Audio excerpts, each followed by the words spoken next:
Acá vamos a ver. Un blanquito, ¿dónde hay un blanquito? Oh, no, me pasó ya. Este siempre, aquí debe estar, aquí. Explosión del volcán hemos acabado, entonces hemos debido ver ahí. ¿Cuáles son las causas de los terremotos? Son tres las que hemos visto, y si quieren les muestro cómo realmente es sismología. Sismología acá, vamos a ver toda la parte tectónica. Les comento que un muchacho que era mi alumno, que trabajaba acá en el laboratorio conmigo, se sacó una beca para irse a Chile, ya hasta fin de año, en febrero creo que presenta su informe de tesis, ha hecho su maestría en Chile, se ha ido a especializar en sísmica, especialmente para construcción de edificios antisísmicos, todo lo que son sísmica que afecta a la construcción, ¿no es cierto? Que si vos construyes, viene un sismo y lo puede destrozar, entonces hay que construir edificios o estructuras civiles que aguanten un sismo, y hay que saber qué tipo de magnitud de sismo. O sea que ¿cómo se llama este muchacho? Bueno, no recuerdo ahorita. Me llamó justamente ayer, en la tarde, en la mañana hablamos de este Chile, me llamó para avisarme de que está yéndole bien y que hay la posibilidad de hacer un doctorado en Francia, me dijo. Pero me alegra por él porque, bueno, le dije que vaya a especializarse en eso porque no hay especialistas en estructuras antisísmicas en Bolivia. Deben haber los que están empezando a ser recién, es una nueva rama. Pero justamente todas estas cositas que hemos llevado, yo les di algunas cosas profundas que le ha servido, por lo menos para saber el A, porque el ABC de la geofísica es bastante profundo. Me decía que había recapitulado bastante matemáticas, ¿no? Y física. Bien, les decía las causas de los terremotos en esta. Están viendo la diapositiva, ¿verdad? Sí. Estas son las fuerzas 3 que he puesto, las fuerzas tectónicas. Explosión de un volcán, terremotos por hundimiento. Ya hemos hablado de que los mismos gráficos que he explicado, la causa de las causas tectónicas, cuando se rompe el sismo, produce fricción, por ejemplo, la falla de San Andrés, por eso ante la falla de San Andrés, el sismo produce, y se producen los sismos. Y cuando chocan la placa de Nazca, por ejemplo, la subducción, cuando está entrando la placa debajo de la cordillera, ¿no? Esta es la famosa falla de San Andrés en Estados Unidos, y así se produce un tsunami. El agua viene, se cae a este lado, retrocede, o sea que si el agua estaba acá, baja hasta acá. De ahí viene con una avalancha varios kilómetros dentro de la costa, entre eso se llama maremotos o se produce tsunamis que se llama, ¿no? Entonces acá se produce justamente son los maremotos o tsunamis, se producen por los sismos que ocurren en el fondo del mar. Otra es la explosión de un volcán, dice, un volcán generará ondas sísmicas y el hundimiento. Ya. Bien, ¿cuáles son los parámetros de un sismo? Vamos a seguir con el otro sistema. Las causas del terremoto hemos visto, quería mostrarles otras cosas más, pero vamos a hallarlo. Son las mismas. ¿Ya? Dice, no todas las regiones del mundo están afectadas por la misma cantidad de terremotos. Eso es verdad, no en todas partes hay.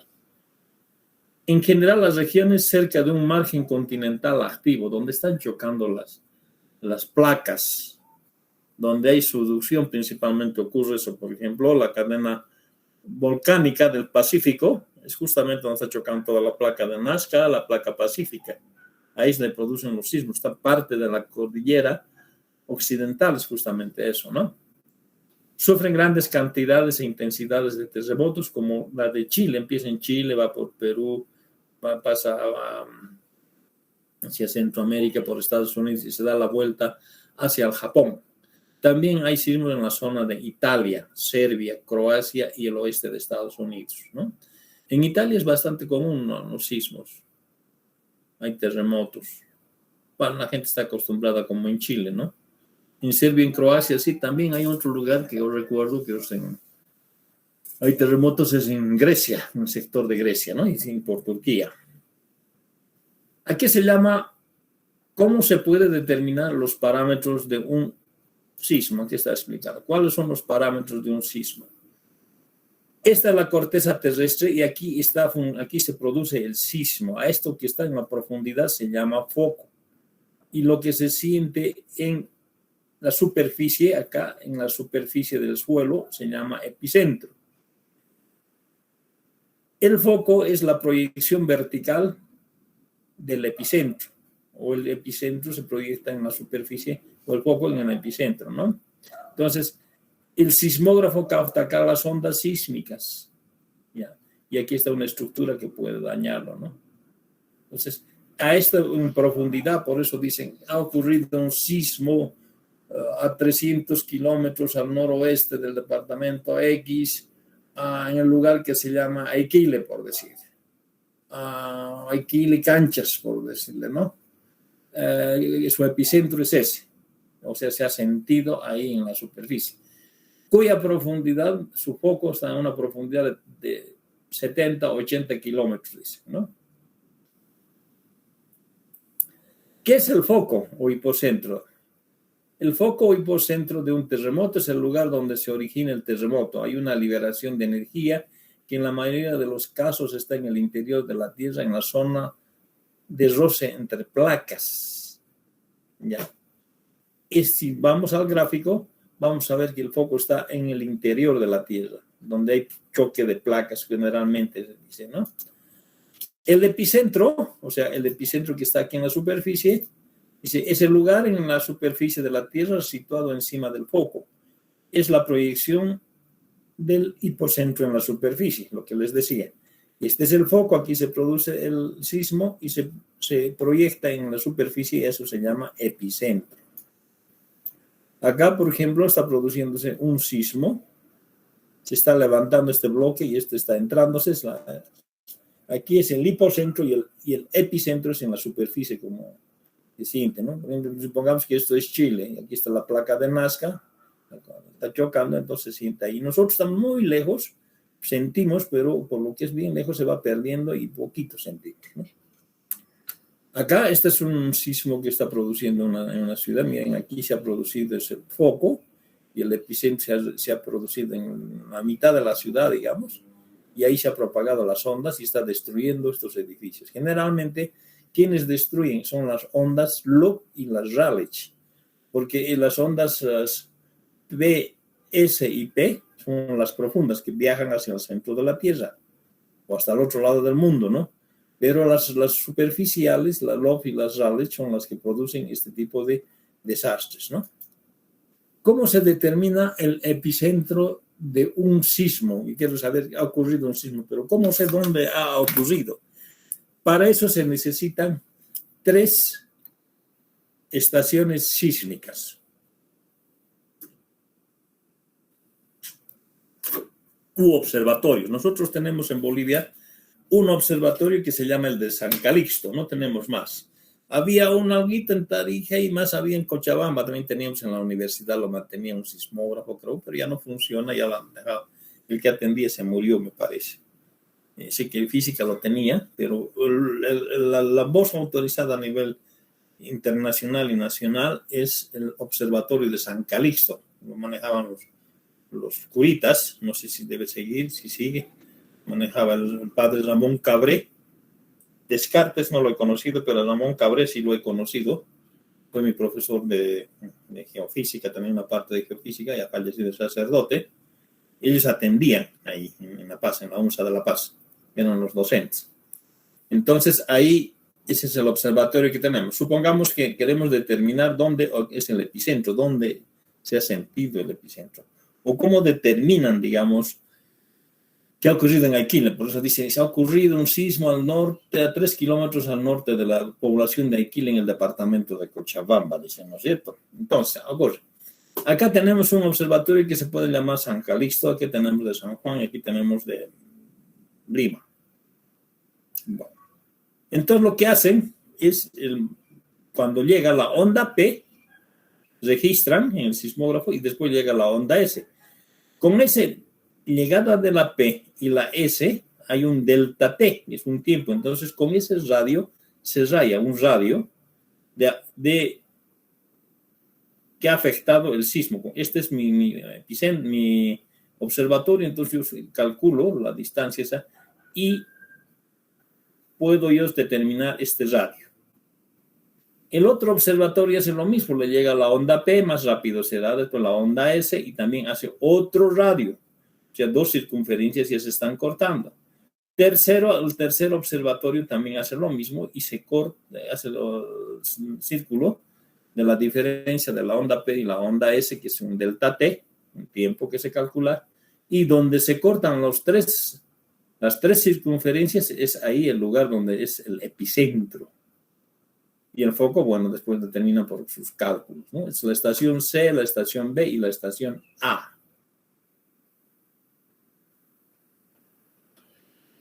En un observatorio primeramente llegan las ondas P, dice, y seguidamente las ondas S.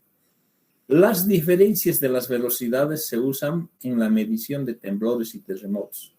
Las diferencias en las velocidades. Si el foco está lejos, delta T es grande, en el caso que hemos visto. El foco es lejos, delta T es grande, dice. Es grande porque la onda P se propaga más rápido y si el foco está cerca, delta T es corta. La diferencia temporal delta T entre la llegada de la onda P y la S corresponde a la distancia del foco.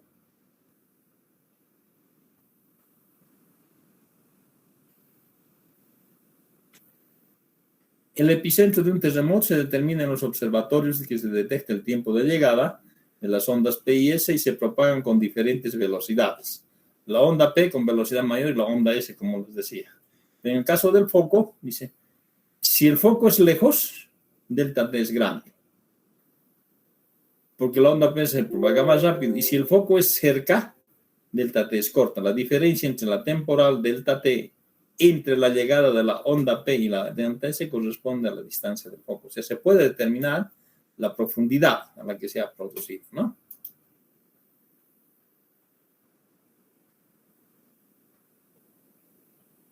De la diferencia de la llegada a la onda P y S se puede calcular el tiempo inicial del terremoto con las velocidades de las ondas conocidas. Para los observatorios más cercanos al epicentro, por lo menos 3, se construye un círculo de radio R, R igual a la velocidad de la onda P, delta S tiempo de inicio.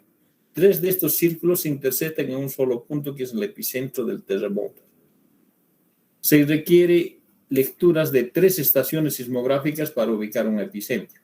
Ejemplo, en el ejemplo que un científico encontró que la distancia entre la distancia A al epicentro del sismo es 1000 metros, 1000 kilómetros.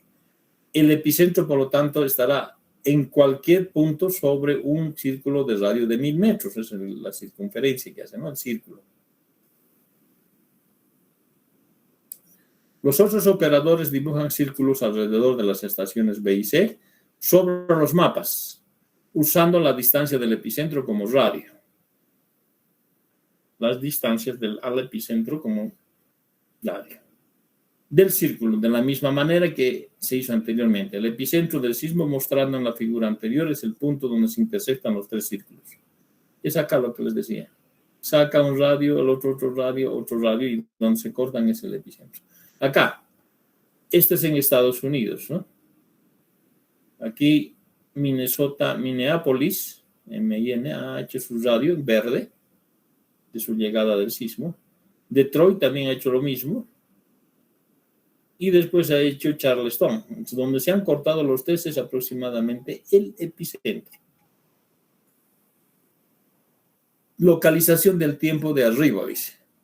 Estas son la forma en que se registra los sismos, ¿ya? Este es el sismograma, esta es la forma de representar el sismograma. Aquí llega, me está viniendo normal, aquí empieza a llegar el arribo de la onda P. Y aquí empieza el arribo del tiempo del arribo de la onda S.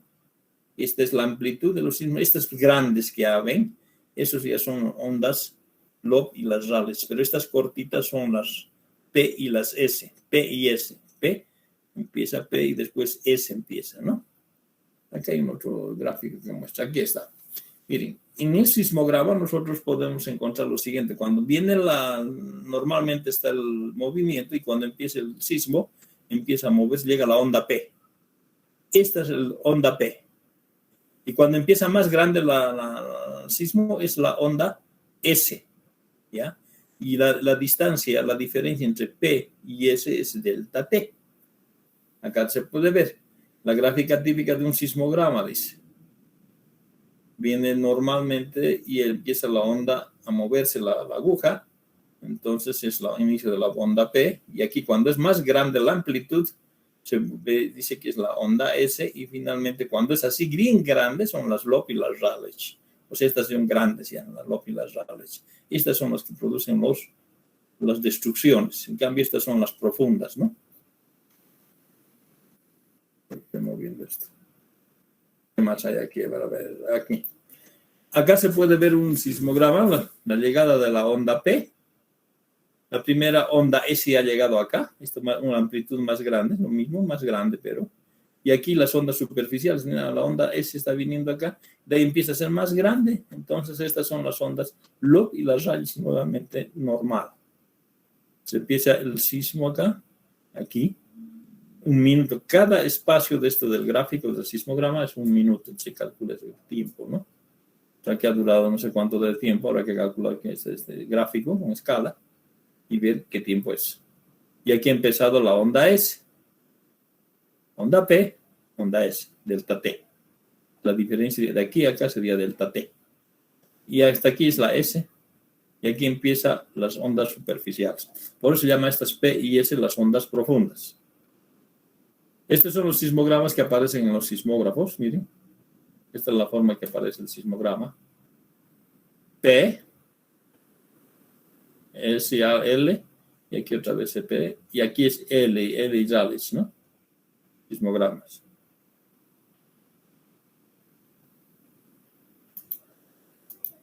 Este hemos visto. Miren, los tipos de terremotos, no hemos hablado de eso, por eso os quería mostrarles esto. No es tan sencillo como les he mostrado, ¿no? Tipos de terremotos tectónicos son producidos por la ruptura súbita de rocas. Hay terremotos volcánicos que hemos hablado. Terremotos periféricos son producidos por las placas continentales y oceánicas, las que chocan, ¿no?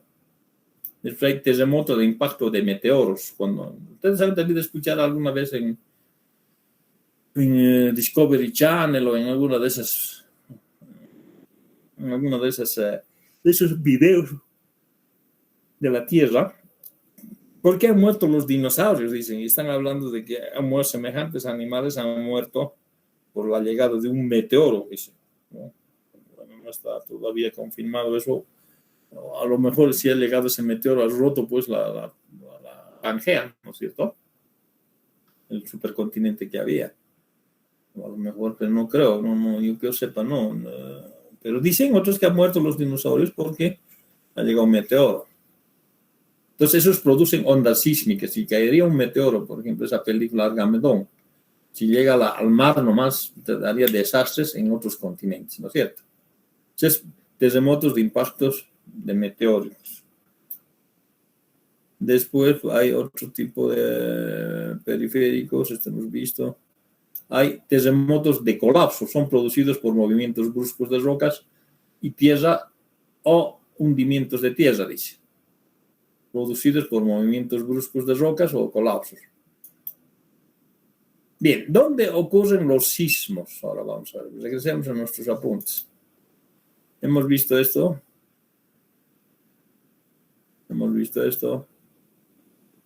Lo mismo. Hemos visto esto. Ya. ¿Cómo se mide los terremotos? Vamos a ver.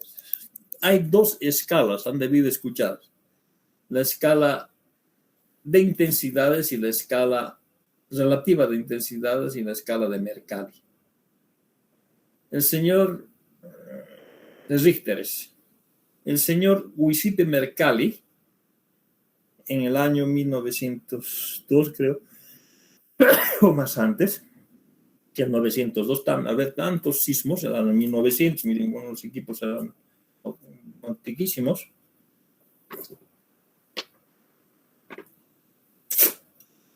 Ha creado, viendo tantos terremotos, el señor Giuseppe Mercalli, la escala de relativa de intensidades de terremotos, y esa es la que utilizamos. Después vino el señor Charles Richter, otro geofísico, el año 1956, más moderno, constituye el nivel de 12 niveles de intensidades. En el texto que les he dado, dice, bueno, la intensidad de un terremoto se puede expresar en las escalas relativas de intensidades. Escala de intensidades, como la escala de Mercalli, es la de Mercalli hecha de 1 a 12, o la escala de Rossi-Forel, que es de 1 a 10, que se basan en las destrucciones causadas. O sea, esta escala relativa, su base de intensidades se basa en las destrucciones causadas. ¿Cómo se han destruido? Si se han caído los techos, las paredes, se han rajado, se han movido. Bueno, vamos a ver enseguida eso. Esa es la escala relativa de intensidades. Se basa en las destrucciones que causa, tanto la de Rossi-Forel, la de Mercalli. Bueno, cada país tiene sus escalas de intensidades de sismos. Nosotros, bueno, yo pienso que debemos utilizar la de Rossi-Forel porque es una actualizada, la que manejan en Chile, y además, por otra parte, que está cerca a nuestro país. En cambio, la de Mercalli está pues lejísimo, está en Italia, ¿no? En Italia, Giuseppe Mercalli. Y bueno, podríamos usar eso. O si no, basamos en la escala de, generalmente en las noticias dan en la escala de Mercalli, dicen, ¿no? De 1 a 12. Pero ¿qué mide? Se basa en las destrucciones causadas por el sismo. Acá está. La escala de Mercalli dice 1, son 1 a 12, les dije. 1, casi nadie ha sentido aquí el terremoto. 2, muy pocas personas han sentido. 3, temblor notado por gente que, sin embargo, no puede darse cuenta de que es un terremoto. 4, se ha sentido en el interior de edificios por mucha gente. Parece un camión que ha golpeado un edificio, dice. 5, sentido por casi todos, mucha gente despierta y pueden verse árboles y postes oscilando. 6, sentido por mucha gente, corre hacia afuera. 7, 8, las construcciones, dice, especialmente diseñadas, son dañadas ligeramente y otras se derrumban. 9, los edificios son muy dañados, están desplazamiento de muchos cimientos, grietas apreciables en el suelo, muchas construcciones destruidas en 10, 12, derrumbe de casi todas las construcciones y 12, destrucción total, y se ven ondulaciones en el terreno, así como sábana. Esta es la escala de destrucciones o la escala que se basa en las destrucciones causadas por los terremotos, que se llama la escala de Mercalli. El señor Richter ha hecho otra escala, que es la escala de magnitud. 2,5 lo pone, 3,5 dice en general es no sentido por el sismógrafo, dice, sentido por mucha gente, 4,5 pueden producirse algunos daños pequeños, etc. Nosotros utilizamos, o le estoy dando, esta es la escala de Rossi-Forel, la utilizan en Chile. Es de 1 a 10. 1, registrar solamente por los instrumentos. Ya les dije a ustedes de que cada día hay unos 2.000 o 3.000 microsismos, todos los días, en término medio, ¿no? Porque son 336.000, creo que son 86.000, no me recuerdo el número, cuántos sismos hay en el mundo. Microsismos que sienten los equipos. Y cada día le corresponde, vamos a ver enseguida cuánta es la cantidad, pero cada día nos corresponde, por decir, 2.000 sismos. Esto ahora no se entiende nada, los sismos de hoy día, ¿no? Todos los días ocurre. Pero sí los equipos los registran, ¿ya? 2, sentido por pocas personas en reposo. Hay gente que son muy sensibles, ¿no? Están echados lagarto, entonces se mueve y dice, ¿qué ha pasado? 3, sentido por varias personas en reposo. Están echadas varias, ¿no? 4, sentido por varias personas en movimiento. Estás andando y se te mueve el piso, ¿no es cierto? Alguna vez me ha ocurrido acá. Cuando hubo un sismo, 2, 3 sismos lo que he sentido acá. Cuando llegué de La Paz, estaba afeitándome en mi baño y estaba afeitándome cuando el espejo se me ha acercado a mi nariz. Yo dije, me está dando vueltas la cabeza, que había sido que eso era todo un microsismo. Y en otra ocasión Estuve viendo la televisión se me ha acercado hacia mí.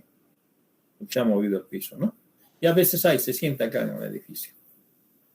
Y 4 o 5, bueno, hay también desplazamiento de objetos. 5, sentido generalmente por todos, movimiento de muebles, como si hubiera venido el espíritu saltando los muebles temblando, ¿no? 6, despertar general de todos los que duermen. Cuando hay sismo fuerte, entonces todos se despiertan. 7, vuelcos de objetos móviles, caída de partes del muro, o sea, se caen las lámparas, se caen los cuadritos y algunas partes del muro, algunas partecitas débiles, ¿no? 8, caída de chimeneas, grietas en las paredes y edificios. 9, destrucción total o parcial de algunos edificios. Y 10, gran desastre. Hasta 8 ha llegado en Santiago, como es en Valparaíso, si no me equivoco, en Chile el año 1964, si no me equivoco, donde ha cambiado la superficie de la Tierra, se ha movido, ha cambiado, ¿no? Muy fuerte ha sido ese sismo. Y la otra escala que les decía se llama la escala absolutas, que miden la magnitud, o sea, con qué fuerza se ha producido el sismo. El otro, en la escala de intensidades, la escala relativa de intensidades, la de Mercalli, se basa en la medición, se basa en las destrucciones que ha producido. En cambio, esta escala absoluta mide la magnitud, o sea, la fuerza, la escala de Richter. Mide la energía liberada durante un terremoto en una forma logarítmica. Esta escala no tiene límite hacia arriba. Quiere decir que este sismo, sí hay sismo, pero ha sido equivalente a 3 cachorros de dinamita. Y este sismo habido de tal escala equivale a 1 tonelada de TNT, digamos. A eso se refiere. Miden la magnitud del sismo, ¿no? La magnitud de un temblor es la medida instrumental de la energía sísmica liberada por un terremoto, que se expresa en una escala absoluta logarítmica que crece hacia arriba infinitamente, ¿no? Ustedes saben, logaritmos son matemáticos, que lo introdució el año 1935 Charles Richter, basándose en las amplitudes de las ondas registradas, en esas onditas grandes, ¿no? Se ha basado en eso. En la superficie y parte de menos de 0 y siendo abierta hacia arriba. Esta es la escala más o menos, yo lo he puesto horizontal, debe ser vertical. Bueno, aquí tiene 0, 1, 2, 3, 4, 5 hasta 8.5 y será menos 5, menos 1, menos 2, menos 3, eso entiende. Y aquí, como es en base logarítmica, es 10 elevado a la 0, 10 elevado al 1, 10 elevado a la 2, a la 3, a la 4, a la 5, a la 6, 7, 8, 8,5 lo máximo que se sabe, ¿no? Tal vez un poco más, pero tenemos la 8.5. Y ya tenemos también 10 elevado a la menos 0,5, 10 elevado a la menos 10, 1, menos 2, menos 3, más chiquito. ¿Qué significa cuando tiene una intensidad de energía liberada, digamos, de terremoto 10 elevado a la menos 3? 10 elevado a la menos 3. Acá estamos hablando, este es el 0 y aquí atrás estamos hablando. Unidades de energía. Cuando se mueve apenas el terremoto, dice la Tierra, los sismógrafos modernos son sensibles a niveles de 10 a la menos 3. En realidad casi son movimientos atómicos, ¿no? Insensible. 10 elevado a la menos 5 unidades de energía, por ejemplo, es la magnitud de energía generada por la caída de una roca de 100 kilogramos de masa desde una altura de 10 metros sobre la superficie terrestre. ¿Qué significa 10 elevado a menos 5? Yo tengo una altura de aquí hasta aquí, 10 metros, y hago caer 100 kilos de una masa de roca. Viene y cae, ¡boom! Esa caída equivale a 10 a la menos 0,5. 10 al cuadrado, que estamos ya a este otro lado, terremotos menores sentidos por los seres humanos son del nivel 2 de la escala de Richter. 10 a la elevada a la 8.5 en Chile el año 1960 hizo una catástrofe grande, ¿no? Acá tenemos la magnitud de Charles Richter, dice de menos 3.5, generalmente no se siente, pero es registrado. 3.5 a 5.4 a menudo se siente, pero solamente causa daños menores. De 5 a 6 ocasiona daños ligeros a los edificios. De 6 a 6.9 puede ocasionar daños severos en ciertas áreas muy pobladas. De 7 a 7.9, terremoto mayor causa graves daños. De 8, gran terremoto, destrucción total a comunidades cercanas. Esta es la escala de magnitud de equivalencias que he encontrado para que puedan tener idea. Hemos dicho 10 elevado a la menos 1.5. Eso equivale, es la energía que se libera cuando hay este tipo de terremoto. Equivale a 170 gramos de TNT, o sea, trinitrotolueno, creo que se llama, es la dinamita. 170 gramos de dinamita explota y equivale a 10 a la menos 0,1 menos 10 elevado a la menos 1.5. Ejemplos aproximados: romper una roca de una mesa de laboratorio. Tenemos una mesa de laboratorio, como en las mesas de cocina, se rompe, ¿no? 10 elevado a lo 1, 13 kilogramos de TNT, pequeña explosión en un sitio de construcción. 1.5, dice, son 145 kilogramos de TNT. Ya es dinamita. Ustedes saben que con las matazuelas, los cuetillos, esos que hacen, los cachorritos de dinamita que lanzan los mineros, producen este tipo de energía, ¿no? De 1.5, de 1 menos 1.5, hasta de 1 seguramente. Entonces, no, muchos, hasta de 1 menos 1.5. Cuando se tiene 10 elevado al cuadrado, equivale a una tonelada de TNT, o sea, una tonelada de dinamita. Eso se utiliza en una explosión minera, cuando se explota minera. Después hay de elevado a la 3, que son 30 toneladas, 3.5, 73 toneladas. Cuando se utiliza 10 elevado a la cuarta, equivale a 1000 toneladas de TNT. Y eso es equivalente a un arma nuclear pequeña. 4.5 equivale a 5.100 toneladas de dinamita. Eso equivale a un tornado que hay bastante en Estados Unidos, un tornado promedio. Después podemos ver 5.5 equivale a 80.000 toneladas de dinamita. Eso ha habido un terremoto en Little Shulmain, en un monte, en el año 1992. Elevado a la sexta, vale a 1 millón de toneladas, o sea, un megatón. 1 millón de toneladas es un megatón. Ya estamos hablando en términos de energía nuclear, ¿no? Más o menos el terremoto de Doble Spring en el año 1994, dice. Después, a ver, podemos ver algo conocido. En la 10 elevado a la 8 es 1.000 millones de toneladas de dinamita, o sea, un gigatón se llama. Terremoto de San Francisco el año 1906, gran terremoto. Y 5.000 millones de toneladas de dinamita equivale al terremoto de Ancho Dade el año 1964 en Japón. Y 332.000 millones de toneladas cuando es 10 elevado a la 10. No, 10 elevado a la 9. Equivale a 32.000 toneladas, 32.000 millones de toneladas, ¿no? El terremoto de Chile ha ocurrido en Valdivia. Y 10 elevado a la 10 es 1 billón de toneladas, energía acumulada acumulada en la falla de San Andrés, por ejemplo, es la energía que utiliza. 1 billón de toneladas de teratón, ¿no? Y si es 10 elevado a la 12, numéricamente se está calculando esto, equivale a 160 billones de toneladas de TNT. Con 10 elevado a la 12, la Tierra se fractura en 2, con la mitad del centro, ¿no? O la energía solar recibida diariamente de la Tierra es eso. Esas son las equivalencias de la aproximada de las energías liberadas, ¿no? ¿Cómo se mide ¿Quién mide las ondas sísmicas? El sismógrafo.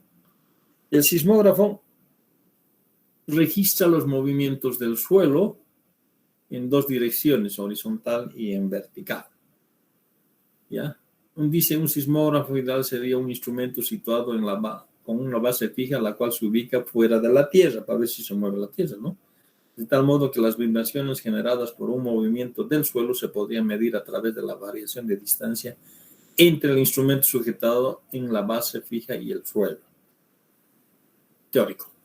Los sismógrafos modernos, los más modernos que existen, pueden detectar desplazamientos del suelo 10 elevado a la menos 10 metros.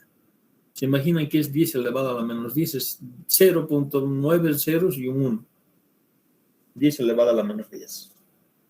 0,9 ceros y 1 de metro, ¿no?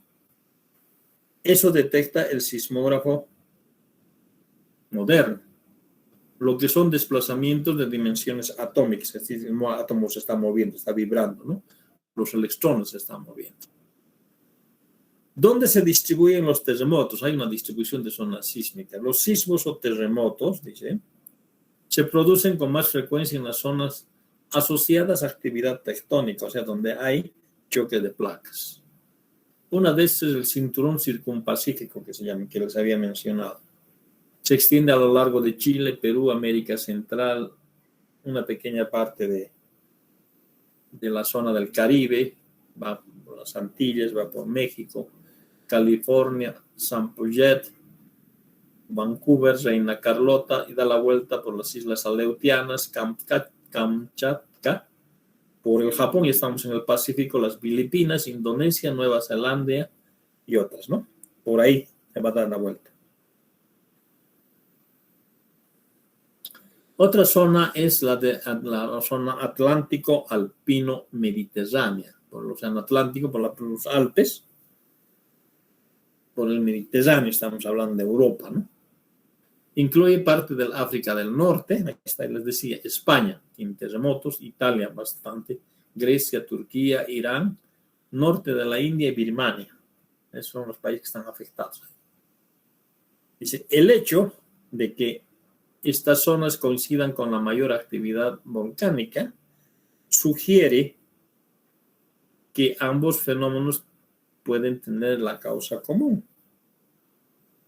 Es lo que habíamos indicado en la cordillera de los Andes. Chocan las placas, producen movimientos sísmicos o del magma y se produce erupciones volcánicas, ¿no?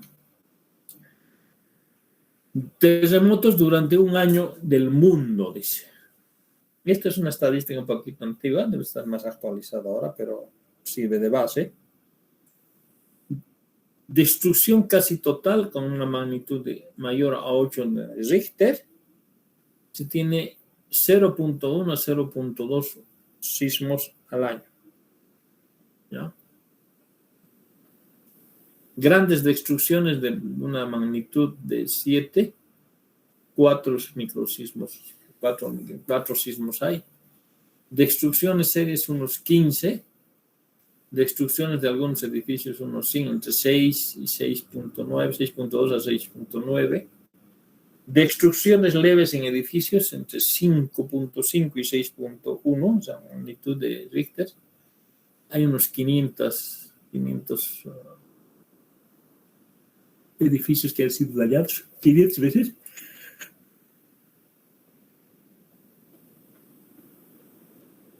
Sentido por todos es 1.400 veces al año se siente, siempre hay gente que siente.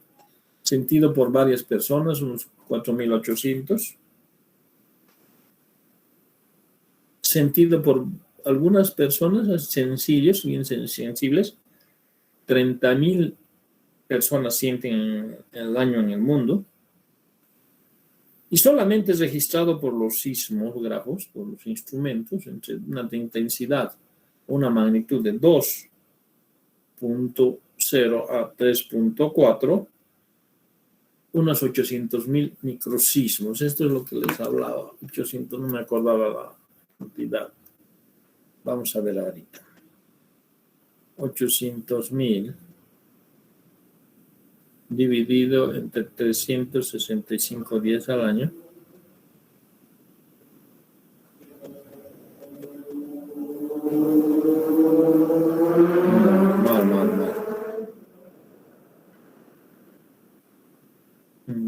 días. Dividido entre sí.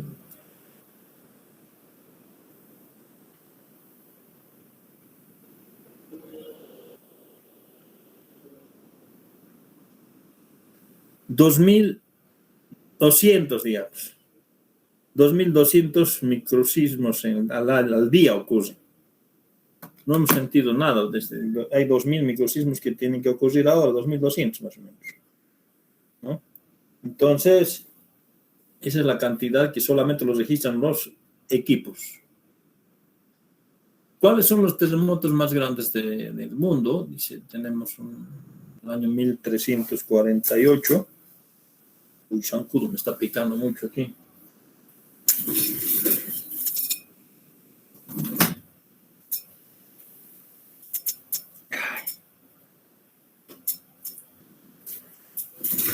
El año 1348 en Austria ha habido un aluvión donde han habido 5.000 muertos, 1.300.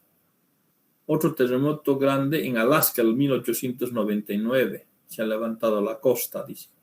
Unos 15 metros se ha movido ahí. Otra en 1906 en San Francisco, han habido 1.000 muertos con una magnitud de 8.2. En Italia ha habido tsunamis, fisuras abiertas, 110.000 personas han fallecido. Después tenemos en China. En China hay bastantes terremotos en Gansu. Fisuras abiertas y ha habido aluviones, 200.000 personas. Harto ya. El año 1923 en el Japón ha habido desplazamientos de la corteza, pedazos de roca, tsunamis y destrucción de 65.000 edificios. Han muerto 145.000 personas, una magnitud de 8.3.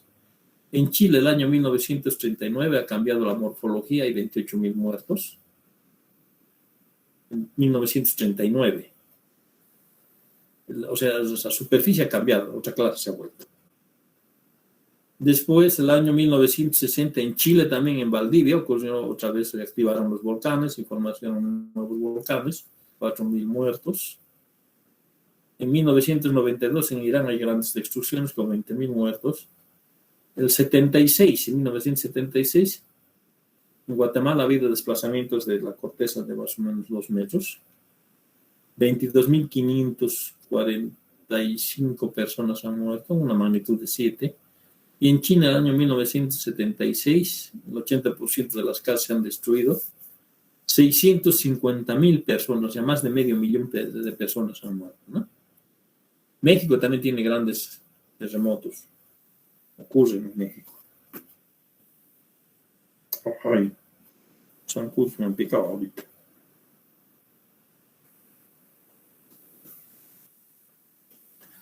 Bien, ¿cómo es la sismicidad en Bolivia? Bolivia es un país donde los eventos sísmicos, si bien ocurren con cierta frecuencia, los efectos de estos son prácticamente imperceptibles. Con muy raras excepciones, esto se debe a 2 causas primordiales, dice. Por la situación geográfica, nuestro país está dentro del bloque continental sudamericano, o sea, estamos dentro del corazón de Sudamérica, en otras palabras, a una distancia considerable del Pacífico, costa que es de gran inestabilidad y elevada sismicidad. Estamos lejitos del Pacífico, ¿no? La teoría de la tectónica de placas indica que la subducción de la placa de la litosfera bajo el continente sudamericano está por la fosa Perú-chilena. En proyección vertical está bajo la región boliviana a una profundidad superior a 100 kilómetros, o sea, por debajo. 100 kilómetros debajo de nosotros, ¿no? De tal manera que la energía que llegaría a la superficie se reduce considerablemente. Sin embargo, las regiones con mayor actividad sísmica es la zona fronteriza sudoccidental, siguiendo pues está hablando de Chile, ¿no? La zona fronteriza con Chile, siguiendo la zona central del departamento de Cochabamba. Tenemos sismos en Cochabamba, la región meridional de Tarija, y también tenemos en La Paz, en la zona de algunos sectores de La Paz, ¿ya? pero más es en el sector de Cochabamba y Tarija lo que sentimos. Y la frontera, donde esté el departamento de La Paz, que es cuando funcionan ¿cómo se llama? Se activan los volcanes. Bien, con eso habríamos acabado, señores, nuestro tema sobre geofísica. Simplemente vamos a llevar eso. No es necesario más. Nosotros no somos geofísicas, pero sí hay que saber qué es magnitud, intensidad, cómo se ubica un sismo. Estamos hablando de el método sísmico de exploración. El método sísmico, ¿en qué se basa? Lo que acabamos de hablar es sismicidad, pero más antes hemos hablado sobre el método sísmico, que sirve para medir espesores, de conocer los estratos, ver estructuras geológicas, etcétera, en el subsuelo. Es la mejor herramienta que tiene el civil para cuando se construye en la corteza terrestre. Bien, señores, ya les he pasado la tarea para su grupo. El día, recalcando, ahí dice el día miércoles 24 se recogerá entre las 9 y las 10 de la mañana. Vamos a ir con la señorita ayudante. Tiene que ayudarme, yo creo. Voy a convocarla. No está Noemí, ¿no? Para que vayamos el día miércoles a recoger. Solamente hasta las 10 voy a esperar. 9 a 10. Y espero que mejoren sus presentaciones y depende mucho de este trabajo que hagan para muchos, ¿no?